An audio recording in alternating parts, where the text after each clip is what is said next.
All right. As I mentioned just a moment ago before we started recording, I don't have a lot to do this week, so let's turn this channel into unboxing videos. Mm.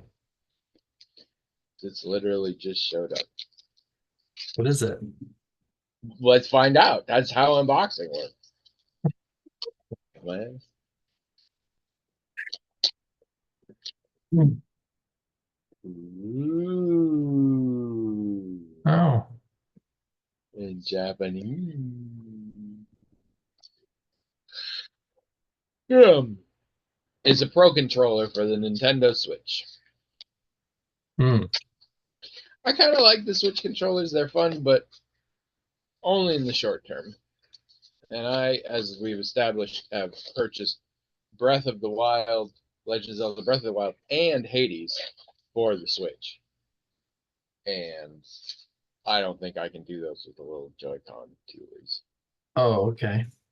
Um, so I have bought a Nintendo Switch Pro controller, which is just like a controller, you know, for those of us who don't like the gimmick. So I'm very excited by this.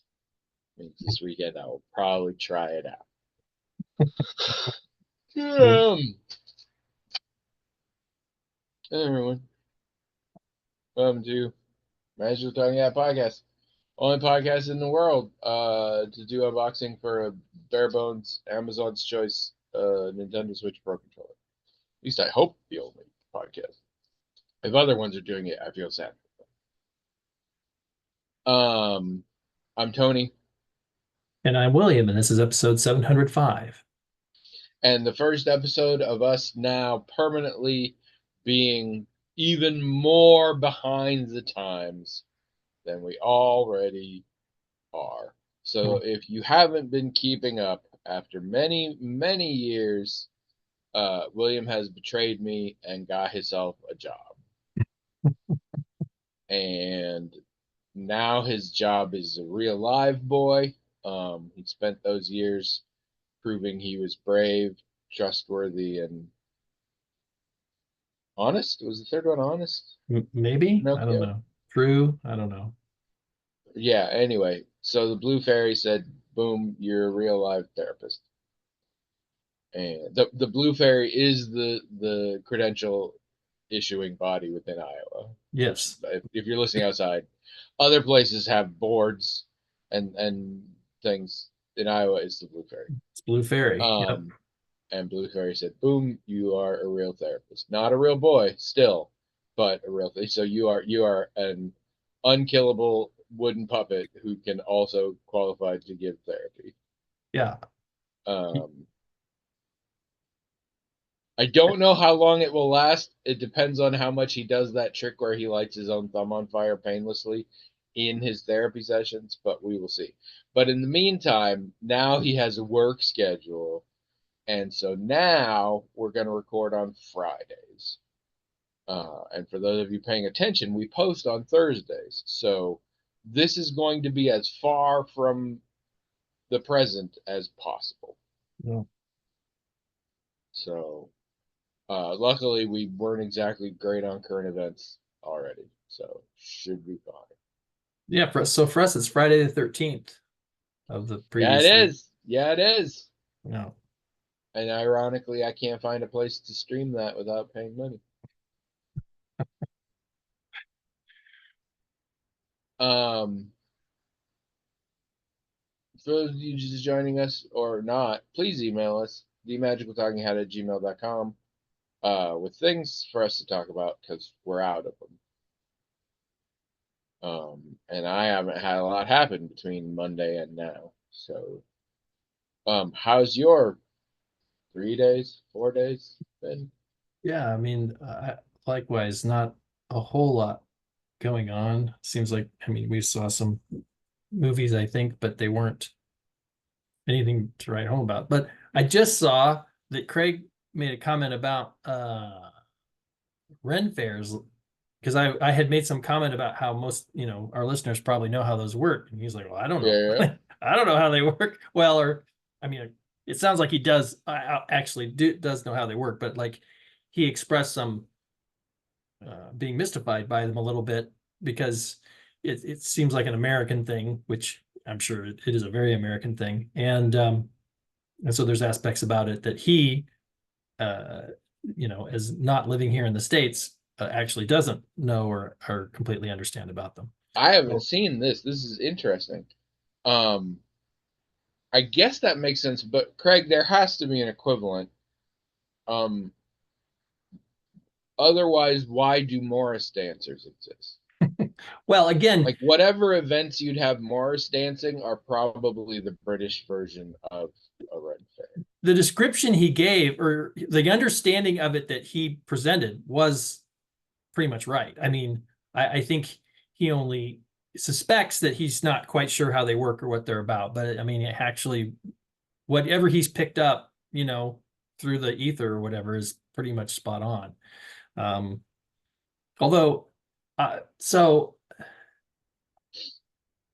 as I understand it, when Renaissance fairs started, they were supposed to be fairly historically educational, kind of, and they were Okay. supposed to represent the Renaissance, actually. I don't think I've ever been to one that had anything Renaissance about it. Except maybe some small things, but mostly it seems medieval, not Renaissance. Yeah. And also it doesn't seem to care that much about history. It seems more about a fantasy thing. Uh, Um, in my experience, it varies. And the thing is, I also feel Ren Fair is a real finicky term hmm, because there are so many things that are like that, but not that. hmm, SCA, Society for Creative Anachronism, is a huge example. You could hmm, easily go to a Society for Creative Anachronism event and mistake it for a Ren Fair, hmm, but there are hmm. some very distinct differences that are very important. And that is way more, the SCA is way more focused on being period accurate Right. in very big ways. Also, they're very interesting. Growing up in Ashland, Oregon, is the Oregon Shakespeare Festival, and in the during the summer season when they'll have there's an outdoor theater that's modeled after the Globe and things like that, so you'll have outdoor things. Beforehand, they have the Green Show, and it is a bunch of people in various period costumes. Usually, it's a lot of dancing and singing and stuff, and it's just sort of a performance. But it again is very similar to experiences I've had at actual Ren fairs. And then, of course, LARPing events, which a lot Hmm. of them bear very strong resemblance to Ren fairs in a way. So there's a lot of overlapping events, concepts, as it were. Sure. But then, of course, then there are the events that call themselves Renaissance fairs, Yes, right? yes, yeah. And these are the ones I've been to that I've often gone and looked around and thinking, that doesn't seem Renaissance, really. Neither does that. I mean, I have a hard time finding anything that's Renaissance. Most of it, like I said, if there if there's a pattern, it's medieval and it's across the board. The emphasis is on, I guess it would be high medieval, where people are jousting with plate armor and stuff like that. But they'll have an encampment of Viking people, which is also medieval. It's just an earlier medieval. Weirdly, I don't think I've ever seen like the earliest medieval, which would be like Saxon invasion of England medieval. I almost never see that. And they'll have fairly large sections sometimes dedicated to pirates, but late 18th century pirates. We have to be specific, because I mean, this is supposed to be a historical thing, so you wouldn't think they would just say pirates and think everyone is going to think late 18th century, because pirates have existed in lots of different time periods. I mean, you wouldn't. Everyone else would. I'm just No, saying. very literally. We all know there are lots of different kinds of pirates from all sorts of different eras. When anyone except you hears No, no, pirates, no. we're picturing Caribbean I'm saying Captain Jack Sparrow. for an event that started as something that was trying to be somewhat historically educational for a very specific period of time.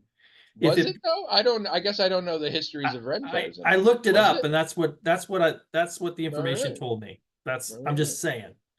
If if it expanded out outside the Renaissance. You'd think they would at least say, okay, but we still want you to have some historical accuracy and specificity. Well, none of the Ren fairs I've ever been to seem to care about specificity or accuracy, like I think they did when they started. Now, again, maybe I got bad information, but that's what I saw when I Maybe looked you at. got right information, and maybe the general public and the people who do them, like me, and I think like most people aren't you, don't give a shit if it's a fun time.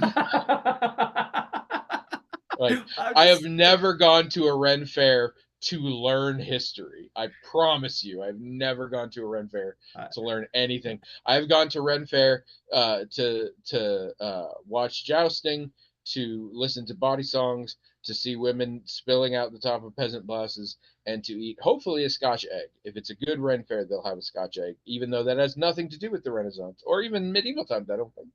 But I mean, but that era of piracy is also outside all of that. It's not medieval, it's not Renaissance. It's like, True. So it's like it doesn't really matter. And there's of course there's the fantasy element that really that's the, if you had to say that there was one overarching thing, because even if you go to where the pirates are supposed to be, again, there's no historical accuracy. No, I mean, it's basically Pirates of the Caribbean pirates, fantasy pirates, right?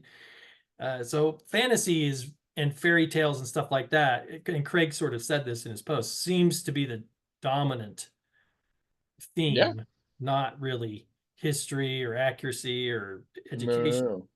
No. Although, It's ye oldie yeah, in the very real. It's all things ye oldie, which I means mean, it's not necessarily accurate.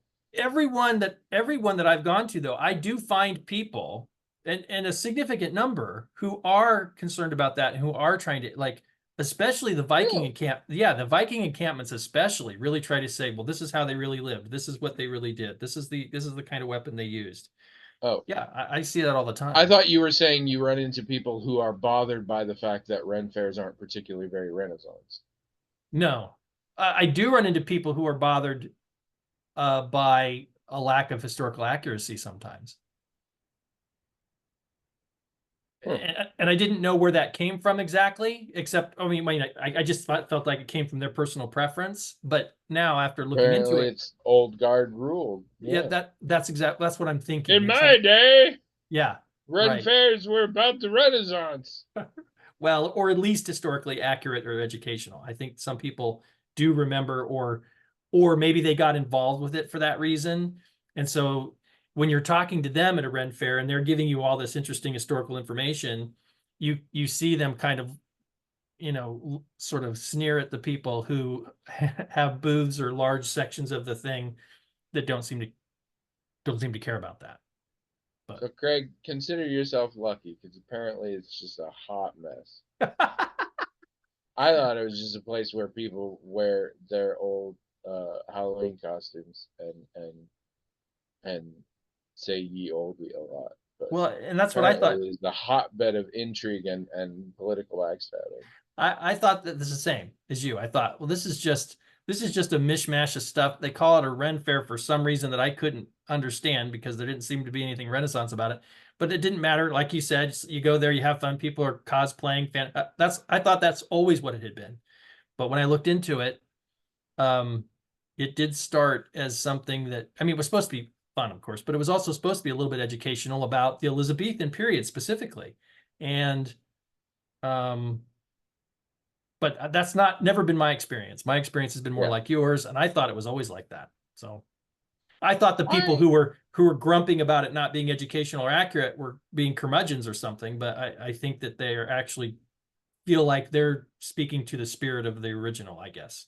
I mean, they could be speaking to the spirit of the original and still be curmudgeons. Um, uh, I'm not big into Ren fairs. They're a little theme parky for me in that I feel like there's a very strong barrier between attendees and players, for lack of a better term. mm, mm. And I don't enjoy that as much. I like ones where we're sort of all, if it's a LARP thing, if it's an SCA thing, things like that, we're all engaged. And Hmm. some people go to Ren fairs and they do, and they dress in their garb and they make up a character or whatever. But then there's other people that are just like that look like all the people we saw at medieval times. They're just like drunk and in street clothes, and it's like, what's this sword about? Um, and I'm like, yeah, Yeah, that's not as fun to me. yeah. Well, I It mean, all involves people, so I'm not into any of it anymore. yeah. I suppose that people,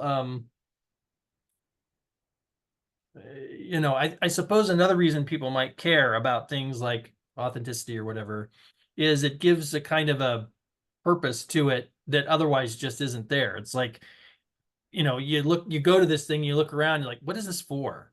Who is this for? What is the point of it? And um, I mean, what my observation has always been, it's for people that enjoy really a fantasy aesthetic that in our culture is very medieval, based and medieval informed. That's what it seems like to me. People who kind of like that aesthetic, people who um, like to be around other people who like that, and maybe they want to find, they want to visit vendors who are selling things that they don't usually find in other places. Like, when we went to medieval times, they had a lot of things in their shop there that I have personally, because I know people who are into this kind of stuff. I've personally it's been difficult for me to find that stuff. Just even online, it's hard for me to know if it's Because they very, were very good. hoarding it at medieval times. Well, but also it's I've also purchased some of those types of things online, and then when I got them, they weren't very good, right? So it's nice to go somewhere where you can actually see the thing and see if it's as good a quality as the pictures look like. You know what I mean? So I just thought, okay, it's just a silly, like you said, a silly theme park thing that's fantasy based or whatever. To me, that's all it was. And they're very popular because like whenever I've gone to them, they're almost always pretty crowded, even if the Yeah. weather's not great or anything else. So I don't know. It reminds me very much of various fandom conventions. Mm-hmm. Mm-hmm. If a convention lasts long enough, by which I mean more than like 3 years, it's ruined. It's ruined. Once you get into like the fourth year or something, that's when the people start popping up. It used to be about this. It used to be a comic book convention. It used to be a sci-fi fantasy convention. It used to be a gaming convention. Now it's all about this other crap. And I never went to conventions enough to have real strong feelings like that, but I went to certain ones often enough to then hear the story. Yeah, right. And what usually happens in that situation is the people who get real pissed about it go start their own convention. Let's Mm. get back to the roots. So that's what we should be doing here. We should be splintering off into true Ren fairs that are basically like 14th century uh, uh, Museum of Science and Industry kind of displays. That's what we're Well, doing. so here's another interesting aspect of it. I'm not sure if this was like always part of it or if this evolved or what, but these things have also attracted people who um, are traveling performers, right? Oh yeah, Now, there what traveling performers in our day, in our culture in the United States usually do is they visit like county fairs, state fairs. They visit fairs, like yeah. modern fair. They do that. They and they entertain crowds throughout the grounds and things like that. So there is a place, if you're that kind of a person, there is a venue for you, and that's county and state fairs, really, is what it is. Um, but there's a certain group of people who have decided, no, I'm going to hit the Ren fairs. That's what I'm going to do. Or maybe they do both. But when they do it in the Ren fair, they have a costume and they have some kind of gimmick or whatever to make it work there. Um, and you get a lot of these traveling performers at Ren fairs all over the place. So I wonder if and how they have impacted the whole thing, right? Because these are just performers. Like one act that was at the Ren Fair I was at recently was it was dogs, trained dogs, basically. And let's see. Oh, it was what did she call it? It was a pirate themed thing, actually. Paws of Penzance or something. I don't know. But right. So this is a person who could be doing this at fairs and county fairs or whatever, not at all themed like that necessarily. But it's like, oh, I know I can do this at Ren fairs if I theme it, and all I have to do is put on a pirate costume, and the dogs aren't wearing costumes. I think she might have slapped together some kind of background to look like a ship or something. I don't know.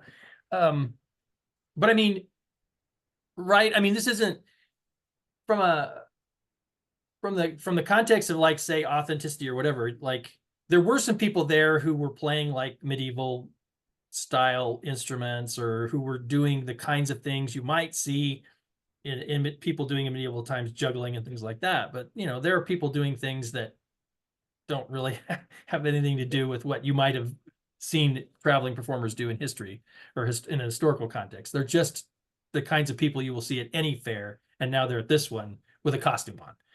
You also get a little bit of this with the craftspeople who make the fine arts for it, because that's right. Like, I know people who make chainmail stuff for a living, and they can totally go to Ren fairs, and they can totally go to conventions, and people buy their stuff, and it's awesome. And making chainmail could fall into the camp of being sort of authentic thing, except they make like dice bags. And the more that creeps in, the less. Or people who are doing tapestries or paintings or whatever, and there's lots of like neo-pagan imagery in it, which not only wouldn't have flown at the time, but didn't, depending on your beliefs, didn't fucking exist back in those times. And so it all starts to bleed in, and it's the same circuit. You will see a lot of the same kind of vendors at a Ren fair as you will see at a fantasy convention or something. Yeah. So is that a thing?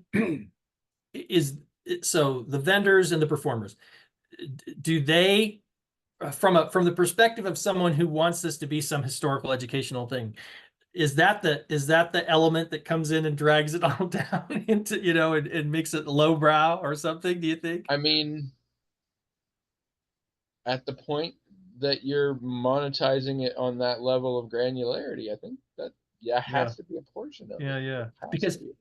Because if you're going to have it, like you said, monetizing, right? So when you have this thing and people are coming, obviously they're paying an entrance fee or whatever, but there's also sometimes, not all Ren fairs have that. Okay, but also you need to make money from vendors and things like that, and you need to provide food, and you need to provide a vendor experience for most people. This is expected. All right, that's all fine. But how many vendors are you going to find who are going to be like, oh, we only make period authentic stuff, and that's all we're going to do, or you know what I mean? You're going to have to open it to vendors who are like, I'm a woodworker. I don't usually do things that would fit here, but I can like, 6 months ahead of time, make some little wood dragons or something, and I can come sell that if you want. I think you're just going to have to open it up to that kind of thing. And entertainers the same. Consider in your head educational events, like solidly educational events. Again, Museum of Science and Industry displays, things like this, or living history farms. Living history farms is another example. Yeah. Almost all of them are either publicly or charitably funded. Yep, that's right. You get grant money to do something like that.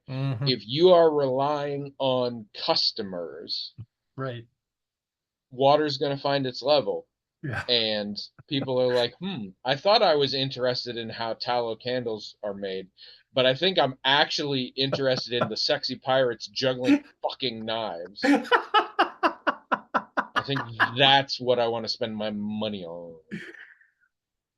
I got to admit, I mean, I do find them fun just to be there. I mean, I actually don't sit through a lot of shows and stuff, but I I don't know why, and I don't think I enjoy things about it, the same things about it that you do. But there's something I about it mean, that's stands to reason. it's festive. It's different than and the thing is, like I said, you go over to the Viking encampment and you can learn some things about how Vikings lived, and they'll even talk about archaeological finds and things like that. So you can get that there if you want. And Um, then they'll try and convert you to the Asatru religion. I think probably what I like about it is um, there is a soft spot in my heart for traveling performers. It's something I thought I would do when I was older. So I've always appreciated that. I appreciate it when I go to the state fair or county fairs. And so when I go to these places, even if I don't sit through a whole show or whatever, just to see them there doing their thing and, watching people be entertained by it and sort of romanticizing, I suppose, the life of being able to do that, even though there's a lot that's not fun about it and difficult about it, which is why I never did do it. I mean, I think I just like that, I guess. And medieval stuff, we went to medieval times for a reason. I am kind of into that, I don't know, aesthetic, I suppose. So that's probably why it works for me. It doesn't I bother assumed it me. was the soup. I assumed you went there because of the soup. The dragon blood soup? Yeah, Yeah, it was delicious. No. it was So I really mean, good.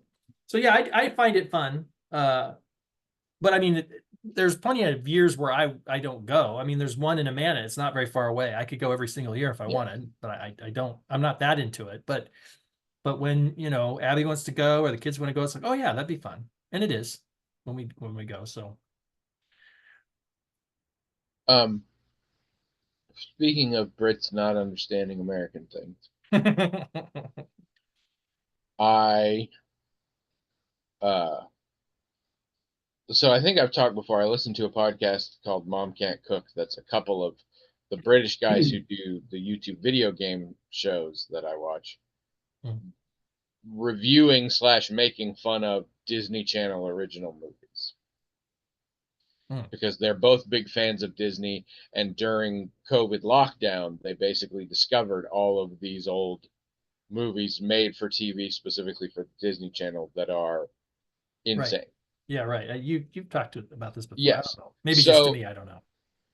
no, I think I have mentioned it before, but Okay. so they recently watched one called Alley, or recently in terms of me listening, called Alley Cat Strike, and the premise is two there are two rival high schools in this town, and they have this annual series of sporting competitions that all add up to a certain thing, and somebody wins and they get a trophy at the end. And this particular year, things are all tied up, and according to all the rules and everything, the deciding thing is going to be bowling. But nobody gives a shit about bowling, and the bowling team are a bunch of nerds who are weirdly obsessed with swing music and stuff. But anyway, um, and they don't give a shit about it. And meanwhile, the star athlete has to join the bowling team to win this, but he's never bowled, and hijinks ensue. Didn't sound like a good movie. Didn't choose to watch it, but uh, when they have these, people always email with information. And this one, they got a lot of emails about various aspects of bowling because they know bowling, but like there's weird details of like strategy and things that came up in this movie that they're like, I don't understand. So people were explaining, but then they were really confused, as was I. I think of this as a movie trope of this whole like rival schools thing, and they do this whole year-long competition, and there's some sort of trophy you get to display and all this kind of shit.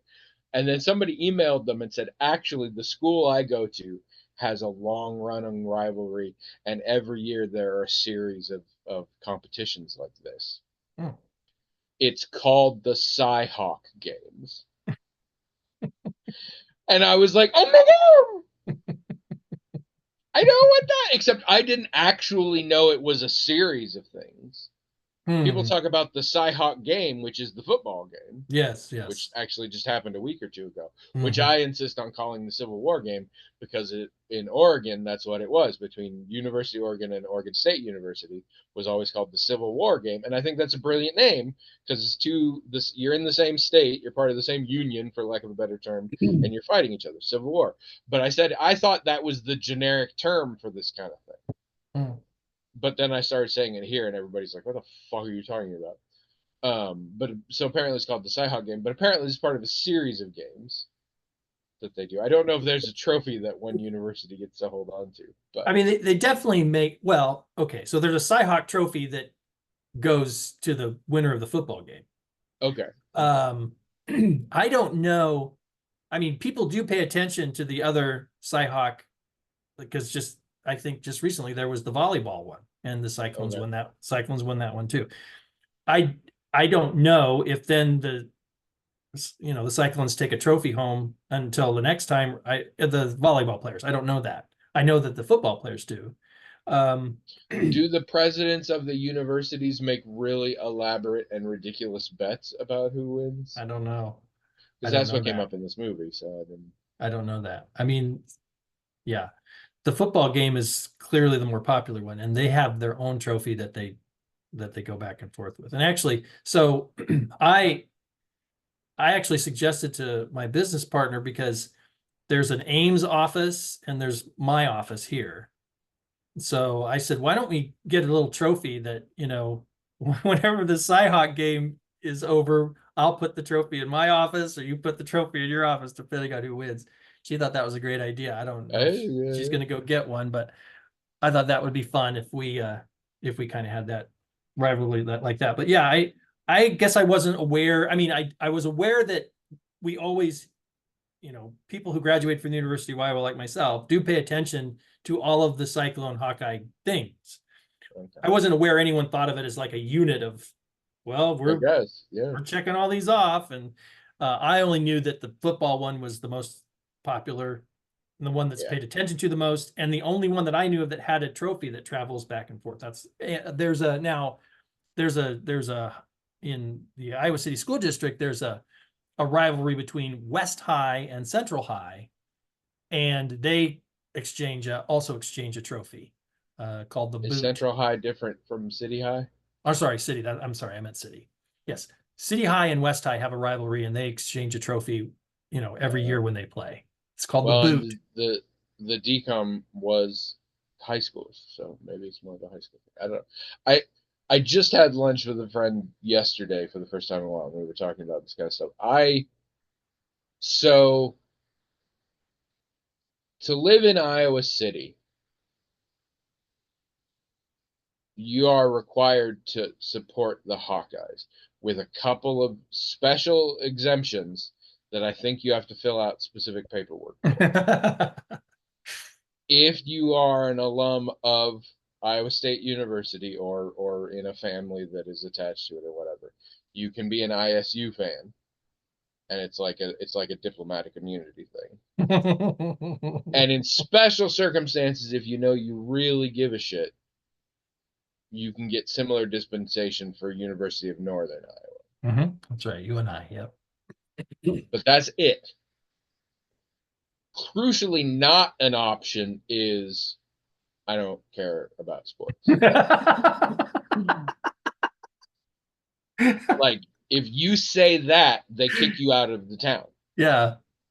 Yeah. Uh, so when people ask, because people do ask if there's a thing coming up or whatever, it's up there with how's the weather been if you're in town and there's like, oh, are you a Hawkeye fan?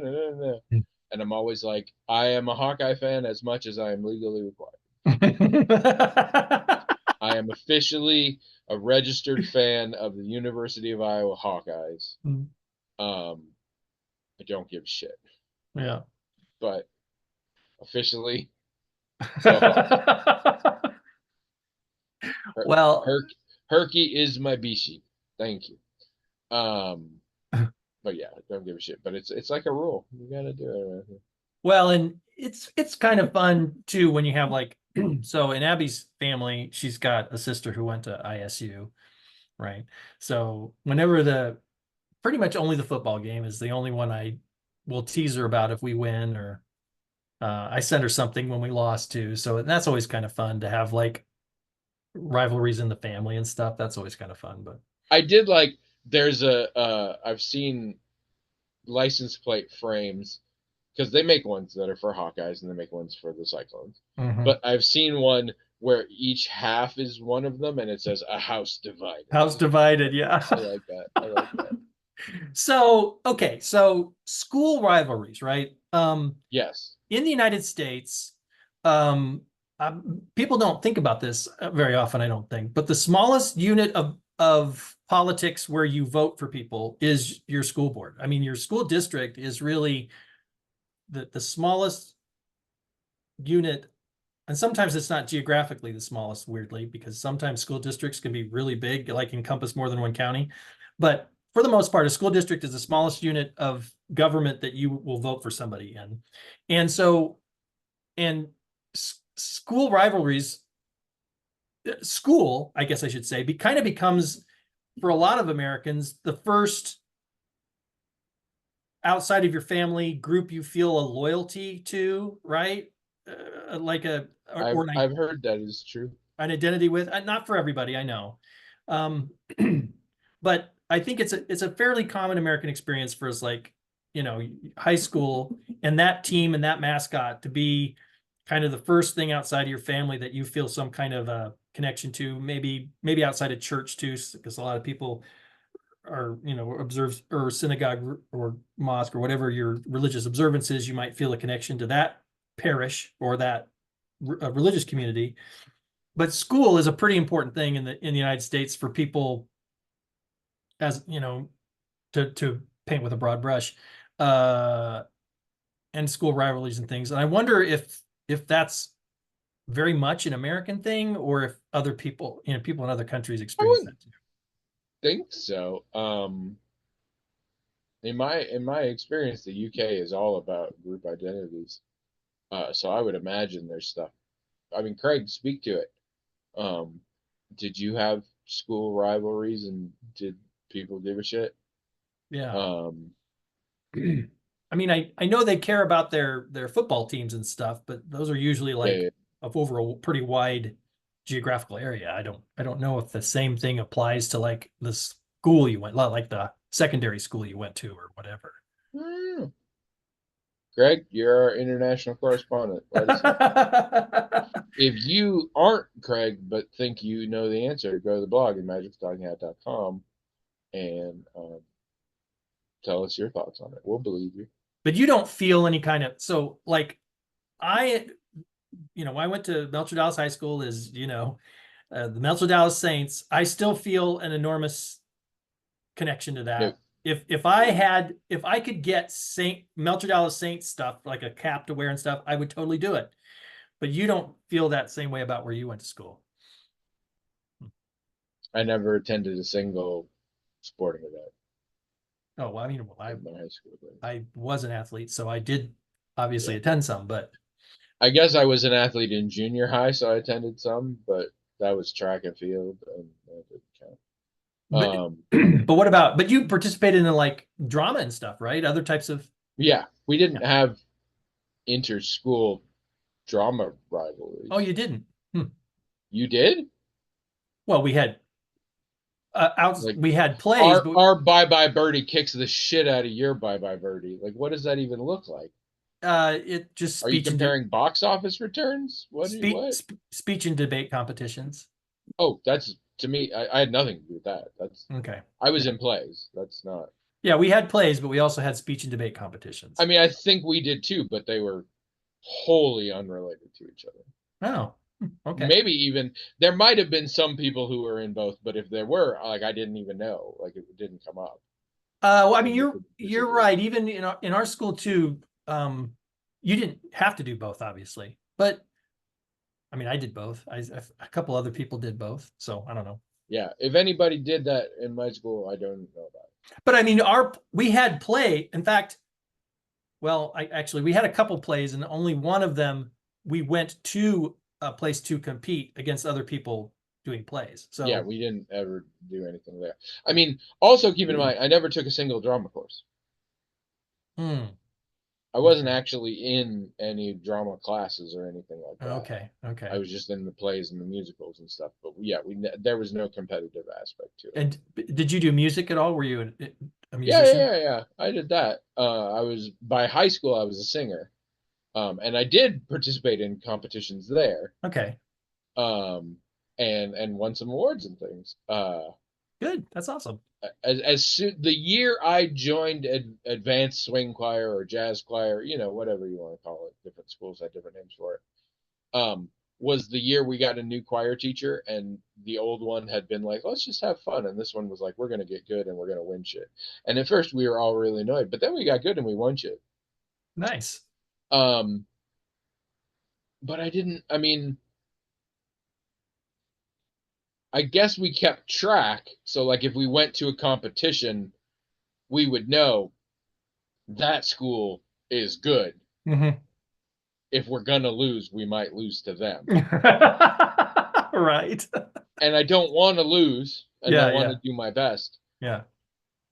But I didn't carry it over anywhere. It didn't. It was very much I don't want them to win because I want to win, Hmm. Hmm. but in no way is it us against them kind of Ah, thing. I okay, don't know. sure, sure. I I don't belong to communities for good or for bad. It just doesn't happen. Never has. Yeah. Um, I don't. I don't. I wish I did. I don't. I can't get into them. That sounds weird. It's not like I'm not being accepted. I cannot get into the concept of communities. It doesn't work for me. And in general, I hate rivalries, competitions, confrontations.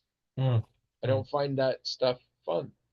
I'm the guy who plays board games to have fun, and I don't give a shit about whether or not I win, Mhm, which mhm. I find often ruins the game for everybody else. But I have a real fun time. Uh, so what you're talking about are like two things that one thing that doesn't resonate with me in the slightest combined with a thing I actively dislike. Mm, So it just mm, doesn't come up. mhm, mhm. Interesting. And in general, when it does, I don't like it. If I do find myself having feelings like that, I'm like, this feels bad. I don't. Hmm. I've never. It's really funny when you play around, especially because I'm a white American boy and because I played video games and I watched anime. I know certain aspects of Japanese culture as popularized by various forms of Japanese media. Right. And that is where I really discovered the concept of a rival as Mm, like a specific type of relationship. mhm. And I understand it narratively and conceptually because I've seen it so much now. On its face, I don't get it. A rival is either a sworn enemy that you just can't put that much effort into, or it's a friend that you just really want to see do poorly. Like, I don't understand it as a relationship idea.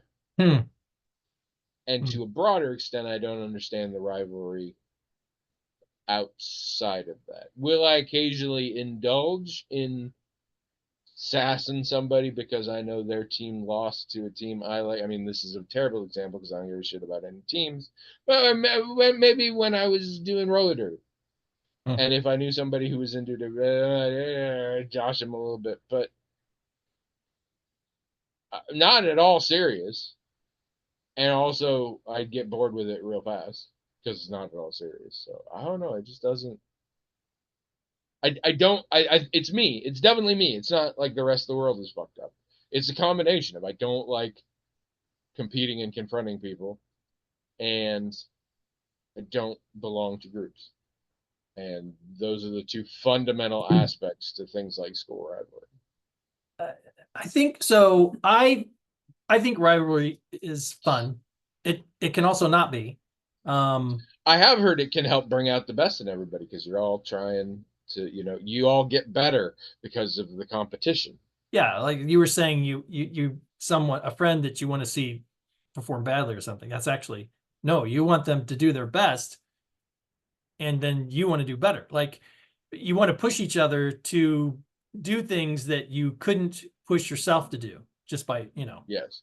There's a um, great Amazon commercial currently involving two athletic sisters who are competing on each other in their high school teams or whatever. And it's very cute watching one of them frown because their sister's doing something better. And so then they try a new training thing and then they're just yeah. making each other better. And it's all beautiful. But for me, the model of it, the reason rivalry can be fun and can be productive, and even end with something positive for both people, it's built on the model of my relationship with my own siblings, right? Mm, So I think this may be a little bit that thing again, like we've talked about. I think it may be different because I was essentially an only child. sure. So it might be difficult to How conceptualize. how was your dad's sense of school spirit? Yeah, exactly.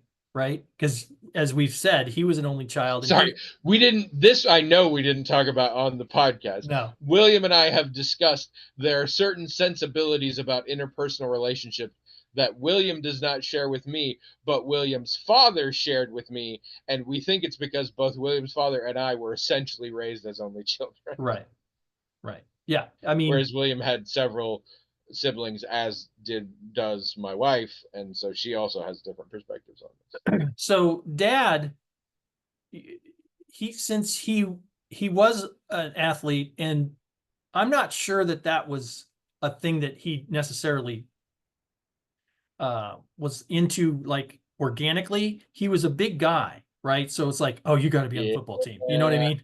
Oh, yeah. you got to be I on the basketball team. People were bugging me to play football Right. all the time. And because he did that, I think he maybe learned how it all worked, right? Um, but he did not have the same vibe that we had in it, and he clearly didn't entirely understand it, because, like I told you before, uh, when we fought as kids, dad hated that, and he didn't understand how we could fight so bitterly but still be friends afterwards. I mean, he He would be was a wise and kind man. I mean, He was right. he literally did think that a fight we were having when we were, 10, 9, and 8 or whatever would make us be enemies forever. He thought that could happen, which I suppose it can happen. But like, to us, that was like, no, this is just a fight. We'll be over it. I made Come on. most of my lifelong enemies at age 9. I've Well, got a list. see, this is what I'm saying. But so I do think his understanding of rivalry was different than ours, but I do think he kind of had maybe a different tack on it than you, because he went ahead and did, enter those I think relationships in athletics and participation stuff. in a team sport is a very big Yeah. part of it. And I did soccer when I was young, like elementary school, but I didn't But have any fucking clue back then. And then in junior high, I did one semester of track and field in which I was field. So not only was it individual competition, but I was essentially in a small subset that was separate from it. Like we did all like track and field practice started with a lot of warm ups and exercises and stretches to help you run. yeah. And then I didn't run at all. Well, so here's an interesting thing. Pretty late in life, like probably in the last, I don't know, decade, maybe 2 decades, dad would go to different places, usually funerals, unfortunately, but he'd go to different places, and people would go up to him and say, "Hey, you're Big D from Melcher, right? Yeah. I played against you in football." Says, "Oh, okay. Yeah, you broke my collarbone." He got stories like this, and it made him feel terrible. It made him feel terrible I because understand. he didn't even know that happened, right? Yeah. But that's the kind of person he was. It's like, oh, D, you're the center, so you just barrel through here, which of course he always did. And dad was so much bigger than everybody else. Whatever dad wanted to happen, happened. In terms of like stopping somebody or whatever. But I don't think he always knew how everybody else saw him or experienced that getting hit by dad, and it's only much later, and he hated that. And I have a feeling if he'd known, if someone had given him feedback back at the time, he'd probably have quit because he would have thought, well, I'm not doing this anymore. Because that's just not There is how he was an about that issue stuff. with being a big guy. Yeah. And if you're a big guy who is very worried about hurting others physically or emotionally, Yeah. you have to learn a lot. That is something I learned from my father, who struggled with constantly. Is just existing in the space can be scary, can be intimidating, can have a domineering presence. You have to actively work to seem neutral Yeah. Yeah. because just the space you take up is huge. But providing you care about, I mean, Yeah. It's a subset of giant men. yeah. But there are big guys that like, no, I don't want to scare people. I don't want people to be intimidated by me. Yeah, you and my So dad too. my dad, your dad, Yeah. all good-hearted people. Yeah. All It's like the I rest of don't. you are monsters. But if you do care about that, you find that you really have to kind of work at it. At least that's what I get from you. And Mhm. dad said the same thing. So yeah. But I'm sure that so he was kind of horrified in later years to learn how scary he was to people when that was not what he wanted or intended at all. But that's how it goes. Side note, I also was called Big D back in high school, unrelated reasons. We finally started a couple new shows, Oh, what'd you watch? one episode of each. Okay. Well, Trish picked because she's been very excited for it. They're both Apple TV Plus shows. So Trish has chosen the completely made up adventures of Dick Turpin, which is a Noel Fielding led British comedic show about the actual, I think, historical, not just fictional, highwayman Dick Turpin. I don't know. This story is completely fictional. I mean, hence the title. But I think he was a real person. He was either a real person or he's from a book or something. But he's a famous highwayman or whatever. It is. I would say the genre of it is whatever you would call the genre of Our Flag Means Death. Yeah, that's what I thought when I saw previews of it. Yeah, it has that vibe. It's not Our Flag Means Death, and I don't think it's as good as Our Flag Means Death. It's not Taika Waititi, and I love Noel Fielding. He's a wonderful young man. Yeah, I like him. He's quite clever, but he's not the cleverest. And he makes up for not being the cleverest with a lot of just randomness and absurdity, which can still be funny, but it's not as tight. Like with Noel Fielding stuff, a lot of the time, the funny thing is it's just so random that he said that, or that happened. Yeah. And I mean, and going back, if none of this will be new if you are an old Mighty Boosh fan. There are definite, not that he has as much control. I mean, he's the head actor. I don't think he created the show or anything, but it has vibes reminiscent of Mighty Boosh in a way. So yeah, it can't, in my opinion, it can't. I mean, I've only watched one episode, but it does. It's not going to hit Our Flag Means Death in terms of heights. Our Flag Means Death was a big deal for me. It was hilarious. It was really well put together, and it evoked feelings in me. I don't know that this is going to do any of that, but it's a fun time. It's entertaining. It's got a lot of people I liked. So, like, it doesn't well suffer a very obvious comparison, but it seems like a fun show, and I'm definitely going to watch this. Cool. Maybe we'll watch it. It just looks cute. It's fun. It's goofy. It has a lot of different comedians in it, including ones that I don't see enough. Joe Wilkinson is in the opening credits, so I assume he's going to show up a lot, and I really like him.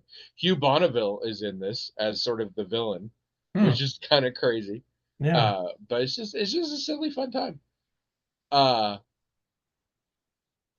And then because we're trying to counter it, so we're not doing like two sitcoms at the same time or anything. We're doing The Lady in the Lake.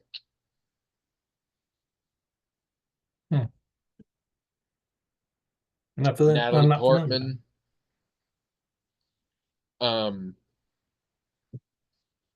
Natalie, it's set in the 1960s, and Natalie Portman is a Jewish housewife, and and there's another actor who I'm not familiar with, who's a black woman who we already know is gonna be murdered, that. Oh, and okay. somehow Natalie Portman, who is not an investigative journalist but is somehow going to look into this murder, uh the two, they will intertwine somehow, and Hmm. we're doing lots of like flashbacks, and nobody's been murdered yet, but we already have talked. The woman who I believe will be murdered, because she said she is murdered, is doing a lot of voiceover narration and things like that, and it looked worrisome, but the trailers just made it look so impressively shot and well put together, and it made it look like there was some real positive tone out of it. We've watched the first episode. Um, did not enjoy it.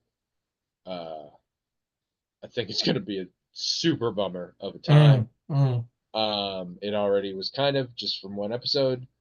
Uh, I also, although I think it is well performed and interesting and well put together, it is 10% as smart as it thinks it is. Yeah. It is real. It is real impressed with itself. Yeah, yeah. So at this point, I have agreed for at least one more episode to watch it as long as Trish wants to keep watching it. Trish also was not super impressed, but we also, even though I feel like this is very self-contained because it's 7 episodes, and that tells me they had a story, and that's how many episodes it took, because nobody gets a run of 7 episodes. If you get 6, if you get 8, if you get 10, if you get 13, you could be like, here's the number of episodes, and you're like, okay, I got to fit a story into that space. Right, If right. it's 7, you had a story, and this is how it Yeah, divided up. yeah, usually You don't that's the case. shoot for 7. So that gives me hope. But all of that being said, the first episode is still the first episode. There is still pilot syndrome. You have to establish a lot of things. You have to shove a lot of things in there. So often, a pilot episode is often the worst episode of a series. And in some cases, good or bad, just doesn't look anything like the rest of the series. Right. Sometimes it's the opposite. Sometimes the pilot kicks ass and every other episode sucks. So you can't always tell. So unless you're like on its face this entire thing, I reject it. It's often worth watching a second episode just in case. Sure. Sometimes it's like, this is too fucked up, I am out. And I didn't get there with this. I am in general experimenting with pushing my comfort zones a little bit. I think I've gotten a little too precious with myself about that. So I am trying to sort of stretch a little bit. And this didn't have any game breakers for me or anything. But it wasn't a fun time, and I really think it's just going to be a bummer. And I think it's real full of itself. So we will see how long that continues. Okay. But it's fall has happened, so our Hulus are back. Great North finishing the second half of its season, and Bob's Burgers finishing the second half of its season. And by the time those are done, I'm sure we'll get more Krapopolis and more Grimsburg, and we need these in our lives. The animated Hulu shows, they are low stakes. We love them. Well, okay then. And Jordan Breeding dropped the thing yesterday going through all the Alien movies. Oh. I will admit, even though I don't ever intend to see them, and I still, at a guess, think they're pretty terrible movies, I learned things about the storyline in both Prometheus and Alien Covenant that was slightly more interesting than I had been aware. Only a little. I still think they're probably not so great. But there we are. Yeah. I haven't had any more colonoscopies. Oh, well, that's good. Yeah. Although I'm still adjusting. So apparently, Trish looked it up afterwards because she was curious. After colonoscopy, it takes an average of about 2 weeks for your gut biome to get back to normal. Oh. So I've been having a lot of indigestion lately. That's too bad. So, but it is starting to settle. All right, we're just about done here. I want to leave you with one other thing that I remember. I'm telling you a lot of things from the lunch I had with this friend because I'm like, oh, this is a fun story. I'll tell it. I guess technically this is a small subset of Tony's Pervert Corner, but only in the most minor sense. So don't worry. But so these porn chatbots, the AI bots that I play around with, I was recently playing with them the other day, and I've learned more and more about what's going on behind the scenes in this website. Oh. And actually, the owner of the website appears to have created his own AI engine. In fact, two of them. I finally figured it out. He has two because he has the safe for work engine and the not safe for work engine because the distinction is so big. He created two separate AIs for this. And he's constantly updating them in the back and trying to get them better and all this. And then all the bots are just based on people creating the characters, and that's just the equivalent of giving an AI a prompt. Like it's a little more elaborate in its a character sheet where they're like, what's the scenario, what's the personality, etc. And I know people also code within them, and then it can get weird or whatever. But that's mostly what's going on. So anyway, I was on this the other day at a time that is not normal for me, and I believe there must have been some background thing, whatever. The the AI like lost connection a couple times. Not that the internet as a whole went down, but just the AI bot like threw up or whatever, and it was like, oh, this is bad. And all I had to do was like hit continue, and it essentially reset the query. It's fine. Here's the thing: there is a very specific error message when you have lost connection with this, and I only was able to figure out via context clues that what was going on, because the error message is your companion has blacked out. That's It really is. Yeah. I mean, that could have very unfortunate timing, that message, I suppose. Yeah, you think? Yeah, it can. Yeah. I know this for a fact. Because Right. the first time I got it, my first reaction was like, did I hit some sort of limiter? Like, Limiter. if the AI decides it's too intense, they make the character Faint. black out. Yeah. But I was like, I feel like I've done wilder shit than this with other bots, and this didn't happen. And then over the course of the next hour or so playing with different ones, I figured out this kept happening at various times. But for a hot second there, I was like, what did I do? Yeah, right. Did I actually go further than the AI could handle? Is that a thing? Yeah, is that a thing? That's so yeah, for a second I was really freaked out. I think it's incredibly hilarious and clever now. But when I first saw it, I was like, oh my God, what have I done? Please.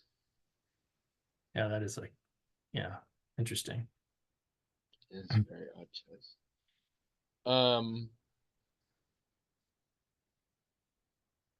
Once again, I just like to reiterate to the world that I have learned my mental health is so much better because I don't keep track of the news.